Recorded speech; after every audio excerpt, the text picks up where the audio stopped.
Hello friends, welcome to மம்மிமா kitchen. பாருங்கள், நான் இப்போ சாம்பார் வைக்க போகிறேன். எங்கள் வீட்டில் வைக்கிற மாதிரி. அது வந்து சாம்பார் பொடி இதெல்லாம் இல்லை, வெறும் மிளகா பொடியும் மல்லி மிளகா அரைச்சி வச்சுருக்கேன்ல, அதை மட்டும்தான் போட்டு சாம்பார் வைப்பேன். இதை வந்து பாருங்கள். இதில் தாளிக்கிற வடம் ஒரு ஸ்பூன் போடுறேன்.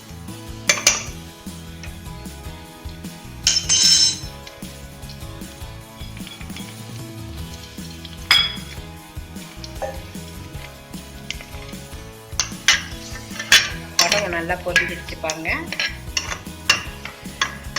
வெங்காயம், கருவேப்பிலை,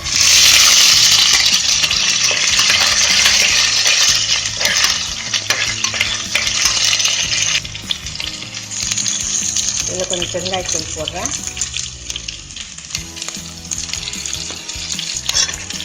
இந்த பருப்போட தக்காளியை வேக வச்சுருக்கேன், இதை போடணும். பாதி பருப்பு தான் போடணும்.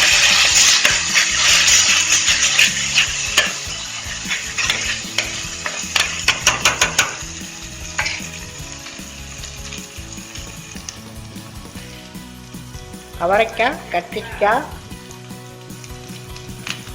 மாங்காய் போட்டு சாம்பார் இதை போடுறேன்.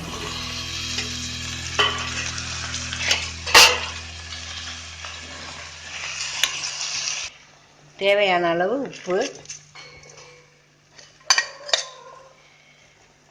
மிளகாத்தூள் 1 ஸ்பூன்,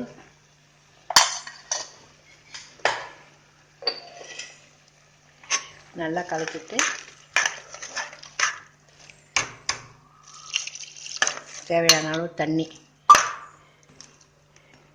ஒரு விசில் வந்தால் போதும், ஆஃப் பண்ணிடலாம். மாங்காயும் இதில் சேர்த்துறேன்.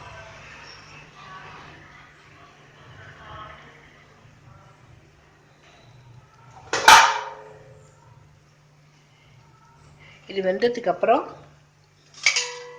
மீதி உள்ள பருப்பை சேர்த்துட்டு புளி ஊற்றணும். திறக்க போகிறேன்,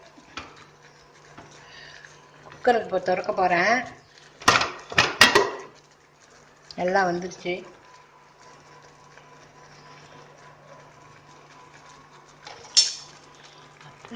புளி சும்மா இப்போ இந்த அளவு புளி ஊற வச்சுருக்கேன். இந்த கரைச்சி ஊற்றுறேன். இதோ கரைச்சி வச்சுருக்கேங்க.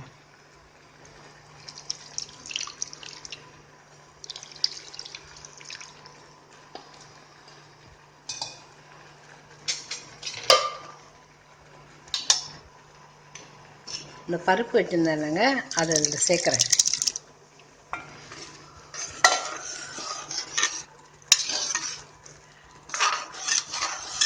அவ்வளோதான். இது கொதித்த உடனே கொத்தமல்லி போட்டு இறக்கிட வேண்டியதுதான். நான் திருப்பவும் கொத்தமல்லி போடும்போது காமிக்கிறேன். கொத்தமல்லியெல்லாம் போட்டிருக்கேன். சாம்பார் கொதிச்சிடுச்சு, இறக்கிட வேண்டியதுதான்.